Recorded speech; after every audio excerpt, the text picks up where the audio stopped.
नमस्कार, आप देख रहे हैं न्यूज 21। आपके साथ मैं हूं ऋतिका पांडे। अपना बिहार में हमारे बहुत बहुत स्वागत करते हैं हमारे खास बुलेटिन में। आपको बता दें, राष्ट्रीय लोक मोर्चा के राष्ट्रीय उपाध्यक्ष जितेंद्र नाथ पटेल ने शेखपुरा में पत्रकारों से बातचीत के दौरान देश भर में जनसंख्या आधारित नए परिसीमन की जोरदार मांग उठाई है। उन्होंने कहा है कि मौजूदा परिसीमन व्यवस्था में सबसे ज्यादा नुकसान महिलाओं, अनुसूचित जाति, अनुसूचित जनजाति और घनी आबादी वाले राज्यों को हो रहा है। पटेल ने अन्य राज्यों का हवाला देते हुए कहा है कि इन राज्यों में एक सांसद और औसतन 40 से 42 लाख की जनसंख्या को प्रतिनिधित्व देना पड़ता है, जबकि केरल जैसे राज्य में ये संख्या केवल 20 लाख से करीब है। वहीं आपको बता दें, राष्ट्रीय लोक मोर्चा ने इस मुद्दे को लेकर 29 जून को गया में मगध प्रमंडलीय रैली आयोजित करने की घोषणा की है। इसमें पहले पार्टी ने विक्रम और मुजफ्फरपुर में भी 2 बड़ी रैलियां की हैं। शेखपुरा से रंजन कुमार की रिपोर्ट। बढ़ गई हो, सीटों की संख्या लोकसभा के और विधानसभाओं की नहीं बढ़ी।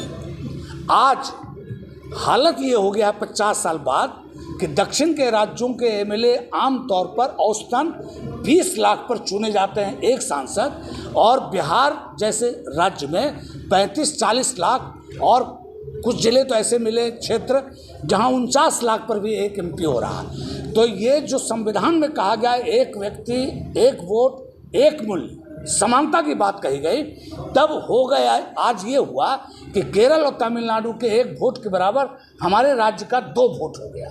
और इसी बीच बुलेटिन में अगली खबर सिवान से देख रहे हैं, जहां जिले में सिसवन प्रखंड स्थित श्री साहिब बाबा धाम में आयोजित संत समागम में राष्ट्रीय एथलीट और झारखंड पुलिस मेंस एसोसिएशन के प्रदेश संयोजक विकास सिंह ने भाग लिया है। इस अवसर पर उन्हें परम पूज्य महामंडलेश्वर श्री 1008 श्री देवेंद्र दास जी महाराज के दर्शन और आशीर्वाद का सौभाग्य भी प्राप्त हुआ है। महामंडलेश्वर जी ने कहा है कि खेल और अध्यात्म दोनों ही जीवन को संतुलित, अनुशासित और सफल बनाते हैं। उन्होंने विकास सिंह के खेल क्षेत्र में योगदान की सराहना करते हुए उन्हें उज्जवल भविष्य के लिए आशीर्वाद और शुभकामनाएं दी हैं।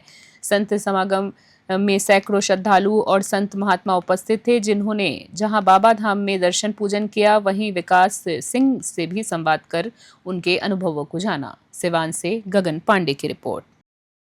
और बुलेटिन में अगली खबर सिवान से देख रहे हैं, जहां आपको बता दें, जिले में बकरी पंचायत में सुप्रिया सिंह को न्याय मित्र के रूप में नियुक्त किया गया है। ये नियुक्ति प्रखंड पंचायत राज पदाधिकारी मोहम्मद शबाब और पंचायत की सरपंच ज्ञानती देवी की उपस्थिति में की गई है। न्याय मित्र के रूप में सुप्रिया सिंह का मुख्य दायित्व पंचायत क्षेत्र के लोगों को न्यायिक सहायता देना, विधिक प्रक्रिया की जानकारी देना और ग्रामीणों को उनके अधिकारों के प्रति जागरूक करना होगा। सरपंच ज्ञानती देवी ने कहा है कि सुप्रिया सिंह की नियुक्ति से पंचायत में न्याय व्यवस्था सशक्त होगी और ग्रामीणों को तत्काल एवं सही दिशा में मदद मिल सकेगी। उन्होंने सुप्रिया से ईमानदारी और निष्ठा के साथ कार्य करने की अपेक्षा जताई है। सिवान से गगन पांडे की रिपोर्ट। बुलेटिन में अगली खबर देख रहे हैं नवादा से, जहां रजौली अनुमंडल मुख्यालय स्थित सभाघर में एक अहम बैठक आयोजित हुई है। बैठक की अध्यक्षता एसडीएम स्वतंत्र कुमार ने की है, जिसमें राजौली विधानसभा क्षेत्र के 235 बीएलओ और सुपरवाइजर शामिल हुए हैं। बैठक में एसडीएम ने सभी बीएलओ से सीधे संवाद किया और उनके क्षेत्र में वस्तु स्थिति की जानकारी ली है। उन्होंने स्पष्ट निर्देश दिए हैं कि मतदाता सूची को अद्यतन करना प्राथमिकता है। जिस मतदाताओं की मृत्यु हो चुकी है उनके नाम हटाए जाएं और 18 वर्ष की आयु पूरी हो चुके नए युवाओं के नाम अवश्य जोड़े जाएं। एसडीएम ने ये भी कहा है कि जिन क्षेत्रों में ये प्रक्रिया धीमी है या निष्क्रिय है, वहां तैनात अधिकारी लापरवाही कर रहे हैं और उन पर कार्रवाई की जाएगी। उन्होंने बीएलओ से कहा है कि वे अपने बूथ पर मौजूद संसाधनों और आवश्यकताओं की सूची बनाकर समय पर पदाधिकारियों को सौंपे, ताकि आगामी विधानसभा चुनाव के दौरान सभी आवश्यक सुविधाएं पहले से ही उपलब्ध हो सके। नवादा से ऋषभ कुमार की रिपोर्ट। अभी के हमारे खास बुलेटिन में फिलहाल के लिए इतना ही। बने रहें न्यूज 21। नमस्कार।